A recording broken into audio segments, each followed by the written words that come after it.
প্রতি বছরই যাই 21শে জুলাইয়ের দিন মাননীয় মুখ্যমন্ত্রী এবং আমাদের দলনেত্রী মমতা বন্দ্যোপাধ্যায় কী বার্তা দেন সেটাকে সারা বছর ধরে আমরা সেই কাজটা করি। সেই বার্তা শুনতে সকলেই যাব। আমরা বিশ্বাসী মাননীয় মুখ্যমন্ত্রী মমতা বন্দ্যোপাধ্যায় পরিষেবায়, আমরা বিশ্বাসী আমাদের যুব আইকন মাননীয় অভিষেক বন্দ্যোপাধ্যায়ের উপরে আমাদের আস্থা।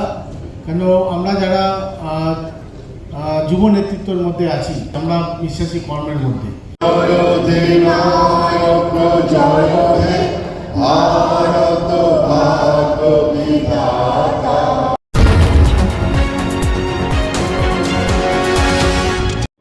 আপনারা দেখছেন এই কাল .in, সঙ্গে থাকুন, ভরসা রাখুন।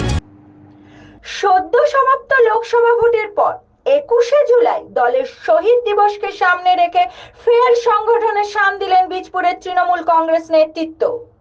বীজপুরের বিধায়ক সুবোধ অধিকারীর নির্দেশে হালিশহর লোক সংস্কৃতি ভবনে 21শে জুলাইয়ের প্রস্তুতি সভায় অংশ নিলেন হালিশহর ও কাঁচরাপাড়া পুরসভার দুই চেয়ারম্যান শুভঙ্কর ঘোষ ও কমল অধিকারী, হালিশহর ও কাঁচরাপাড়া টাউন তৃণমূল কংগ্রেস সভাপতি প্রবীর সরকার ও খোকন তালুকদার, হালিশহর পুরসভার ভাইস চেয়ারম্যান হিমানীশ ভট্টাচার্য প্রমুখ।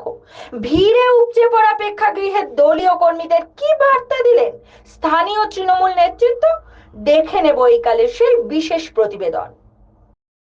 যেভাবে মাননীয় মুখ্যমন্ত্রী মমতা বন্দ্যোপাধ্যায় সারা বাংলার মানুষকে পরিষেবা দিয়েছে, যেভাবে দুয়ারে দুয়ারে পৌঁছে দিয়েছে, সবথেকে বড় ব্যাপার একটা জিনিস মাথায় রাখতে হবে, যখন মাননীয় মুখ্যমন্ত্রী মমতা বন্দ্যোপাধ্যায় পরিষেবা দেন তখন কিন্তু বিজেপি, সিপিএম বা বাকি যে পার্টি আছে সেগুলো কিন্তু দেখেন না।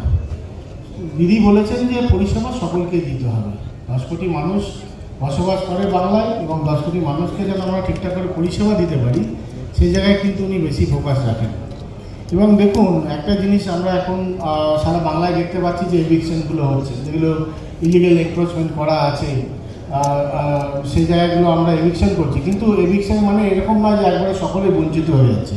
সেখানেও কিন্তু উনি যেগুলো নন ভেন্ডিং জন্য যারা ব্যবসায় করছিল তাদেরকে কিন্তু চিন্তাধারা রেখেছে কি, যে তাদেরকে ভেন্ডিং জন্য নিয়ে আসা এবং তাদেরকে একটা স্বীকৃতি দেওয়া। তো এই হলো চিন্তাধারা, মানে একটা গার্জিয়ানের যে চিন্তাধারা যে আমার বাচ্চাটা ডাউনফল হচ্ছে তাকে কীভাবে আপগ্রেড করতে হবে, কীভাবে ভালো রাখতে হবে, সেইভাবে কিন্তু আমাদের মাননীয় মুখ্যমন্ত্রী মমতা বন্দ্যোপাধ্যায় বারবার মানে আমাদের থেকে বেশি চিন্তা ভাবনা রয়েছে যে কীভাবে বাংলার মানুষকে ভালো রাখতে হবে। তো সেই জায়গায় কিন্তু আমাদের মাথার উপরে আমাদের অভিভাবক মাননীয় পার্থভূমি রয়েছেন, আমাদের এমপি সাহেব রয়েছেন, আমাদের এমএলএ সাহেব রয়েছেন, আমাদের যারা আমাদের কংগ্রেস দলটা 100% করে সারা বছর করে, তাদেরকে নতুন করে কোনো বলার ব্যাপার নেই।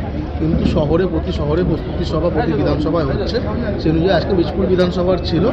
সকলে মিলে একত্রিত হয়ে এবং নির্বাচনের পরে সকলে এক জায়গায় হয়েও গেল, বেশ ভালো হলো। এবং আমরা সেদিনকে যাব এবং দিদি কি বার্তা দেয় সেটা এনে আবার শহর জুড়ে তার বার্তা অনুযায়ী কাজ করব।